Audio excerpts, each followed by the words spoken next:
నమస్తే అందరికీ. త్వరలో స్థానిక సంస్థల ఎన్నికలు అంటూ ఉన్నారు, కానీ ఇప్పటివరకు డేట్లు ఖరారు చేయని సిచ్యువేషన్ చూస్తాను. ఇదే అంశంపైన మనతో మాట్లాడేందుకు బీఆర్ఎస్ రాష్ట్ర నాయకులు సుభప్రత్ పటేల్ అని ఉన్నారు. ఒకసారి మాట్లాడదాం. నమస్తే అన్న.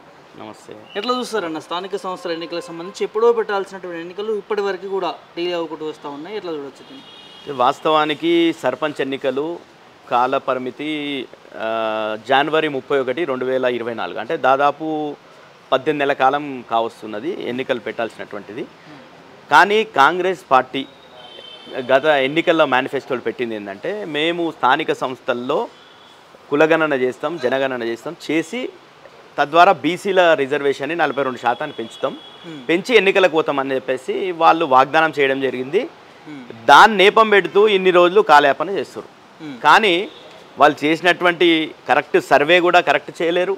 అందరు ఇప్పుడు నేను కాదు చెప్పడం, బీసీ సంఘాలు కావచ్చు, అందరూ కూడా వాళ్ళు వచ్చిన తర్వాత బీసీల పర్సెంటేజ్ని తగ్గించారు. గతంలో కేసీఆర్ గారు ఎస్కేఎస్ సర్వే చేస్తే 51% ఉన్నటువంటి బీసీలు ఈరోజు 46%కి తగ్గించినటువంటిది కాంగ్రెస్ రేవంత్ రెడ్డి గారి సర్కార్. ఈరోజు ఈ నేపం ఎందుకు అసలు వాయిదా వేయడానికి కారణం ఏం చెప్పారంటే, 42% మేము బీసీలకు రిజర్వేషన్ ఇస్తామన్నారు. కానీ దాన్ని ఎక్కడనో తూతూ మంత్రంగా ఇక్కడ అసెంబ్లీలో బిల్లు చేసి ఆ కేంద్రం రాష్ట్రపతి దగ్గర పంపిర్రు, అంతనే పెండింగ్ పెట్టిర్రు. అది ఎక్కడ అమల్లోకి రాలేదు. అది విద్యా ఉద్యోగాల విషయంలో కావచ్చు, రాజకీయ లోకల్ బాడీ రిజర్వేషన్లు కావచ్చు. ముఖ్యంగా ఏముందంటే రాజ్యాంగంలోని 243 D6లో అదేవిధంగా T6లో స్పష్టంగా రాష్ట్ర ప్రభుత్వాలు బీసీలకు రిజర్వేషన్లు ఇచ్చుకోవచ్చు అనేది ఉంది. కానీ ఎంత ఇవ్వాలనేది స్పష్టంగా లేకపోవడం వల్ల, అదే ఎస్సీ ఎస్టీలకు మాత్రం స్పష్టంగా వాళ్ళ జనాభా ఎంత ఉందో అంత రిజర్వేషన్ ఇవ్వాలని రాజ్యాంగంలో స్పష్టంగా ఉంది.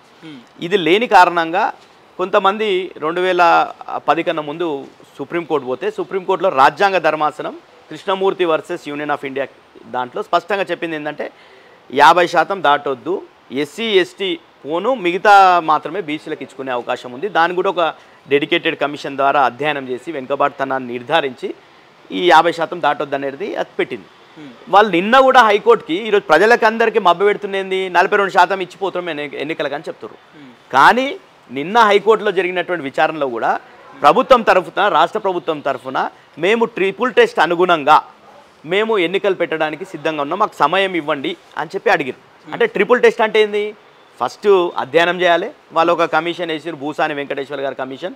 అధ్యయనం జరిగింది, వాళ్ళ లెక్క ప్రకారం అధ్యయనం జరిగింది. దాన్ని వాళ్ళు ఇచ్చిన రికమెండేషన్ ఏంది 42%. కానీ ఇక్కడ ట్రిపుల్ టెస్ట్లో చెప్తుంది ఏంటంటే ఎస్సీ ఎస్టీ పోని 50% లోపలనే ఇవ్వాలి అనేది స్పష్టంగా సుప్రీంకోర్టు జడ్జిమెంట్స్ ఉన్నాయి. దానికి అనుగుణంగానే గతంలోనే అక్టోబర్లోనే హైకోర్టుకి చెప్పింది. ఈ రాష్ట్ర ప్రభుత్వం అక్టోబర్లో చెప్పింది, మేము ట్రిపుల్ టెస్ట్ ప్రకారంగా చేస్తాము, 2 నెలల్లో ఎన్నికలు పెడతామని చెప్పింది. కానీ 2 విధాలుగా ఎట్లా అంటే, ఒకటి బీసీలని మోసం చేస్తున్నారనేది స్పష్టం. బీసీలను 42% రిజర్వేషన్ ఇస్తున్నాం అనేది అని భ్రమలో పెట్టినరు. దాని మీద ఎట్లా కూడా చర్య దానికి ముందడుగు వేయలే. వీళ్ళు ఇప్పుడు రోజు రేవంత్ రెడ్డి గారు నీతి ఆయోగ్ మీటింగ్లో పోయి ప్రధానమంత్రి మోడీ గారిని కలిసిండు, చెట్టాపట్టాలు వేసుకొని తిరిగిండ్రు, చెప్పిండు చాలా నేను డిస్కస్ చేసిన అని చెప్పిండు. కానీ ఈ 42% గురించి అడిగిండా రేవంత్ రెడ్డి గారు? అడగలే. అదేవిధంగా అఖిలపక్షాన్ని తోలుకపోయారా? తోలుకపోలే. కానీ ఇప్పుడు ఏం చేసిందంటే కాంగ్రెస్ పార్టీ ఇక్కడనే కొంతమందితో హైకోర్టులో కేసు వేపిస్తుంది. అంటే ఒక చేత్తో మేము ఇస్తున్నామని చెప్తుంటారు, మళ్ళీ ఇంకో చేత్తో హైకోర్టులో కేసు వేపించారు. హైకోర్టులో కేసు వేపించింది, హైకోర్టు ఏం చెప్తుంది?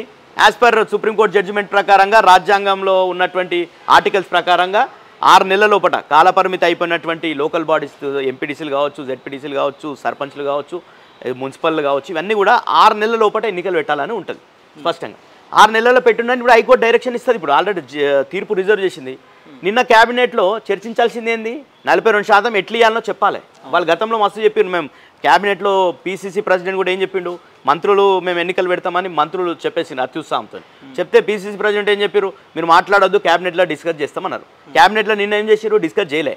సీతక్క గారు పంచాయతీరాజ్ శాఖ మంత్రి వర్యులు, ఆమె దుబాయ్ పోయింది, ఆమె లేదు ఇక్కడ నిన్న క్యాబినెట్ మీటింగ్లో. ఎందుకు లేదు? నిన్న మీటింగ్లో ఉంటే నిజంగా దాని మీద చర్చించాల్సి వస్తుంది కాబట్టి వీళ్ళే ప్రభుత్వమే పంపించింది అనేది ఉన్నది, అందరు అనుకుంటున్నారు. అది అంటే మీదికి వెళ్ళము బీసీలకి న్యాయం చేస్తామంటారు, కిందికి వెళ్ళము వాళ్ళే అన్యాయం చేస్తున్నారు. 100% కదా. ఇప్పుడు రేవంత్ రెడ్డి గారు కోర్టులో కేసు వేయించి అక్కడ ఏం చెప్తున్నది, కోర్టు ఏం చెప్తుంది? 100% మీరు ట్రిపుల్ టెస్ట్ ఫాలో కావాలి, మీరు 6 months లోపల పీరియడ్ అయిపోయింది కాబట్టి ఎన్నికలు పెట్టాలని ఇప్పుడు ఆర్డర్ జడ్జిమెంట్ వచ్చేస్తుంది. హైకోర్టు చెప్తుంది ఎన్నికలు పెట్టమని. హైకోర్టు చెప్పింది కదా మేము ఎన్నికలు పెడుతున్నామని చెప్తారు. ఇప్పుడు కొత్త నాటకం ఆడబోతున్నారు కాంగ్రెస్ ప్రభుత్వం. కాబట్టి బీసీ ప్రజలందరూ కూడా సిద్ధంగా ఉండాలి. వీళ్ళు కాంగ్రెస్ ప్రభుత్వం అనేది 100% బీసీలను మోసం చేసింది. దాంట్లో ఇలాంటి డౌట్లు ఉండొద్దు. ఎందుకంటే ఈరోజు ఇదేమో స్థానిక సంస్థల రిజర్వేషన్ ఏమో ఇట్లా నువ్వు హైకోర్టు అని చెప్పేసి ఆడ కేంద్ర ప్రభుత్వం నువ్వు జీవో ఇవ్వచ్చు కదా, ఇట అమలు చేయాలని ఫస్ట్ ఏంటంటే రిజర్వేషన్లు స్టేట్ గవర్నమెంట్ ఫిక్స్ చేసి ఎన్నికల కమిషన్కు ఏదైతే స్టేట్ ఎలక్షన్ కమిషన్కి ఇస్తారు, ఇంత శాతం బీసీలది, ఇంత శాతం ఎస్సీలు ఎస్టీలకు రిజర్వేషన్ అని చెప్పేసి రాష్ట్ర ప్రభుత్వం ఫైనల్ చేసి ఎలక్షన్ కమిషన్కి ఇస్తుంది. ఎలక్షన్ కమిషన్ అనుగుణంగా రిజర్వేషన్లు ఇచ్చిన తర్వాత ఎన్నికలు పెడుతుంది. ఎన్నికల నిర్వహణ మాత్రమే ఎలక్షన్ కమిషన్ చేస్తుంది. కానీ ఇప్పటి వరకు మొత్తం కూడా నాటకాలు ఆడుతుంటారు రేవంత్ రెడ్డి. 42% ఇస్తామంటాడు. ఎట్లా ఇస్తాడు 42%? నువ్వు కేంద్ర ప్రభుత్వాన్ని మీద ప్రెషర్ చేయవు. అదే లేకపోతే ఈ ఏదైతే డెడికేటెడ్ కమిషన్ రిపోర్ట్ ఉందో 42% మేము పెంచుతున్నాము, ఇక్కడ నిజంగానే వెనుకబాటుతనం ఉంది, ఏదైతే రిపోర్ట్ ఉందో అది రిపోర్ట్ బహిర్గతం చేయలేడు ఆయన. ఆ రిపోర్ట్ని తీసుకొని సుప్రీంకోర్టులో గతంలో రాజ్యాంగ ధర్మాసనం ఇచ్చింది కాబట్టి దాన్ని జడ్జిమెంట్ని రివ్యూ చేసేటటువంటి పిటిషన్ వేయొచ్చు, రివ్యూ పిటిషన్. మరి ప్రభుత్వానికి ఇంట్రెస్ట్ ఎందుకు ఉంటుంది? రేవంత్ రెడ్డికి బీసీల మీద ప్రేమ ఎందుకు ఉంటుంది? బీసీలకు ఇవ్వాల్సినటువంటి అవసరం ఉంది. అది ఎవరి సీట్లు? ఇప్పుడు రేవంత్ రెడ్డి అనే వ్యక్తి ముఖ్యమంత్రి, ఆడ కోర్టులో నిన్న వేసినటువంటి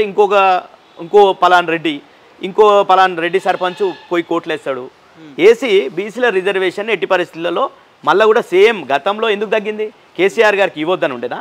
కేసీఆర్ గారు 34% 33% ప్రకారంగానే జీవో ఇస్తే దాన్ని తీసుకొని పోయి హైకోర్టు పోయింది. ఆ రోజు కాంగ్రెస్ ప్రభుత్వానికి ఉన్నటువంటి ఆ రోజు కాంగ్రెస్ సంబంధించినటువంటి సర్పంచులు పోయినరు. ఒక సామాజిక వర్గానికి చెందినటువంటి సర్పంచ్ హైకోర్టులో ఇస్తే హైకోర్టు మీరు ట్రిపుల్ టెస్ట్ ప్రకారంగా రిజర్వేషన్ పెంచడానికి లేదు, 50% లోపలనే ఉండాలంటే తగ్గించాల్సిన పరిస్థితి వచ్చింది. కాబట్టే ఆ రోజు రిజర్వేషన్ తగ్గినాయి. వీళ్ళు గప్పాలు చెప్పి మేము 27,000 చిల్లర మందిని బీసీ ప్రజాప్రతినిధులను చేస్తాం స్థానిక సంస్థలు అని చెప్పారు. ఈరోజు ఏం ఆన్సర్ ఇస్తారు? ఈరోజు ఏం చెప్పబోతుంది కాంగ్రెస్ ప్రభుత్వం? మళ్ళోసారి పంగనామం పెట్టిరు బీసీలకు. కాబట్టి స్పష్టంగా బీసీలను మోసం చేస్తూ నయవంచన చేసింది రేవంత్ రెడ్డి సర్కార్. బీసీలందరూ కూడా అప్రమత్తంగా ఉండాలి. రిజర్వేషన్లు ఇచ్చే పరిస్థితి లేదు. స్పష్టంగా ముందటి నుండి చెప్తున్నాం. నువ్వు అనుసరించిన విధానం కరెక్ట్ కాదు. నువ్వు చేయాల్సింది ఏంది? నువ్వు ఒక డెడికేటెడ్ కమిషన్ వేసి శాస్త్రీయంగా దాన్ని అధ్యయనం చేసి ఒక రిపోర్ట్ తయారు చేసి దాన్ని సుప్రీంకోర్టులో రివ్యూ పిటిషన్ వేసి మా దగ్గర నిజంగానే వెనుకబాటుతనం ఉంది, మేము అందుకోసం 42% బీసీలకు రిజర్వేషన్ ఇవ్వాలని చెప్పేసి ఆడ నువ్వు సుప్రీంకోర్టులోనన్నా జడ్జిమెంట్ తెచ్చుకోవాలి. లేకపోతే నువ్వు కేంద్ర ప్రభుత్వంతోనన్నా ఫైట్ చేసి కేంద్ర ప్రభుత్వం ఒత్తిడి తీసుకొని వచ్చి రాజ్యాంగ సవరణ చేపించి అట్లన్నా రిజర్వేషన్లు ఇవ్వాలి. 2 ప్రయత్నాలు చేయలేడుగా రేవంత్ రెడ్డి గారు. 2 విధాలుగా ప్రయత్నాలు చేయలేడు. కాబట్టి బీసీ ప్రజలు 100% మోసపోయారు. ఇప్పుడు మీరు చెప్పినట్టు చూస్తే బీసీల పైన ఒక పెద్ద కుట్ర జరుగుతుంది అనుకోవచ్చు రాష్ట్ర ప్రభుత్వం నుంచి. 100% కదా. ఈరోజు విద్యా ఉద్యోగాలకు సంబంధించి జీవో ఇచ్చిండా అమలు కోసం? ఎంప్లాయ్మెంట్ కావచ్చు, ఎడ్యుకేషన్ కావచ్చు, 42% రిజర్వేషన్ అమలు అవుతుందా రాష్ట్ర ప్రభుత్వంలో? అమలు అవుతలేగా. నీ చిత్తశుద్ధి ఏదని అడుగుతున్నాం మేము. రేవంత్ రెడ్డి గారు కావచ్చు, కాంగ్రెస్ ప్రభుత్వం కావచ్చు, ముందటి నుండి ఫస్ట్ ఆది నుండి కూడా కాంగ్రెస్ పార్టీ అంటేనే బీసీలకు వ్యతిరేకమైన పార్టీ. ఎందుకంటే ఆ రోజు నెహ్రూ కాలంలో కూడా కాలేకర్ కమిషన్ని మొత్తం కూడా తిరస్కరింపి ఆయనతోనే రిపోర్టు తప్పు అని చెప్పించినటువంటి చరిత్ర నెహ్రూ గారికి ఉంది. తర్వాత ఏదైతే మండల్ కమిషన్ ఉందో మండల్ కమిషన్ని కూడా అమలు చేయనటువంటిది కాంగ్రెస్ ప్రభుత్వం.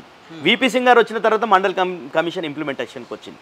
కాబట్టి ఇట్లా కాంగ్రెస్ ప్రభుత్వం 100% బీసీలకు ఉదయపూర్ డిక్లరేషన్ అన్నారు, పార్లమెంట్కి 2 బీసీ సీట్లు ఇస్తామన్నారు. ఎక్కడ ఇచ్చిర్రా? ఈరోజు ఓకే పార్టీ పరంగా వీళ్ళు ఇచ్చేటటువంటి పోస్టులలో అంతా కూడా 42% ఇస్తుర్రా? మంత్రివర్గంలో 42% అంటే 7 మంది మంత్రులను ఇవాళ ఇచ్చిర్రా? ఈరోజు మునురు కాపులకు సామాజిక ప్రాధాన్యత లేదు, అవకాశం లేదు. అదేవిధంగా గొల్ల కుర్మలకు లేదు. నిన్న గొర్రెలు తీసుకొని పోయి అడిగిరు వాళ్ళు, అరే మా గొల్ల కుర్మలకు ఎప్పుడు ఉమ్మడి రాష్ట్రం నుండి మొన్న తెలంగాణ రాష్ట్రంలో కూడా ఎప్పుడు గొల్ల కుర్మలకు ప్రాతినిధ్యం ఉండే మంత్రివర్గంలో. ఇప్పుడు అది లేదు, కార్పొరేషన్ చైర్మన్లు లేవు. ఇట్లా మొత్తంగా అన్యాయానికి కొన్ని సామాజిక వర్గాలనే మొత్తం కూడా విస్మరించేటటువంటి పరిస్థితి రేవంత్ రెడ్డి గారు ఉన్నారు. కాబట్టి ప్రజలందరూ కూడా స్పష్టంగా కాంగ్రెస్ ప్రభుత్వం మోసం చేసింది బీసీలని. 100% ఇంకా నమ్మాల్సినటువంటి అవసరమే లేదు. వాళ్ళు ఇప్పుడు హైకోర్టు జడ్జిమెంట్ ఎప్పుడు వస్తాయని చూస్తున్నారు. హైకోర్టు జడ్జిమెంట్ ప్రకారంగా మేము చేస్తామని చెప్తారు. ఇదంతా ఉట్టిదే అన్నట్టు కామారెడ్డి డిక్లరేషన్ అనేది 42 రిజర్వేషన్ అమలు చేస్తామనేది, బీసీల మాకు ప్రేమ ఉన్నది, మేము ఖచ్చితంగా అమలు చేసి స్థానిక సంస్థల ఎన్నికల్లో పోతాం అంత బోగస్ కదా. ఇప్పుడు ఫస్ట్ కామారెడ్డి డిక్లరేషన్ అన్నారు, అలా ఎంబీసీ మంత్రిత్వ శాఖ ఏర్పడి ఇప్పుడు ఇది ఇచ్చిపెట్టేది 42% అంటే చట్టాలు, కోర్టు, రాజ్యాంగం ఇవన్నీ ఉన్నాయనుకో, నీకు ఎంబీసీ మంత్రిత్వ శాఖ ఏర్పాటు చేస్తామన్నారు. చేసిరా? దాంతోనేం ఆబ్జెక్షన్ లేదు కదా, ఏ రాజ్యాంగం అడ్డుకోలేదు కదా నీకు ఎంబీసీ మంత్రిత్వ శాఖ ఏర్పాటు చేయడానికి. అదేవిధంగా ప్రతి సంవత్సరం 20,000 కోట్లు బడ్జెట్లో పెడతామన్నారు. ఎవరన్నా ఆబ్జెక్షన్ చేసిరా? దాన్ని ఆపిరా ఎవరన్నా? అది పెట్టలేడు కదా. ఇట్లా మేము రిజర్వేషన్ గౌడన్నలకు 15% ఇస్తే మేము అది 25% వైన్స్లలో రిజర్వేషన్ ఇస్తామన్నారు. ఇచ్చిర్రా? ఒక్కటి ప్రతి మండలంలో ఇంటిగ్రేటెడ్ బిల్డింగ్స్ కడతాం, కాంప్లెక్స్ కడతాం అన్నారు. బీసీలకు కట్టిరా? ఈరోజు 100% బీసీలకు అన్ని రకాలుగా ఇప్పుడు దీంట్లో కూడా ఏది మన కాంట్రాక్ట్ సివిల్ కాంట్రాక్ట్లో కూడా బీసీలకు 42% ఇస్తామన్నారు. ఇచ్చిర్రా? ఇప్పుడు ఎందులో ఒక్క విధంగా కూడా అమలు చేయనప్పుడు కాంగ్రెస్ ప్రభుత్వం మనం ఎట్లా నమ్మాలి? కాంగ్రెస్ని నమ్మే పరిస్థితి లేదు. నమ్మి మోసపోయినరు ఆల్రెడీ బీసీలు. కాబట్టి ఇప్పటికైనా తప్పకుండా బీసీలు అంతా కూడా చైతన్యవంతమయ్యారు. నువ్వు చేసినటువంటి అన్ని మోసాలు కుట్రాలు అన్నీ కూడా తెలిసిపోయినాయి రేవంత్ రెడ్డి గారు.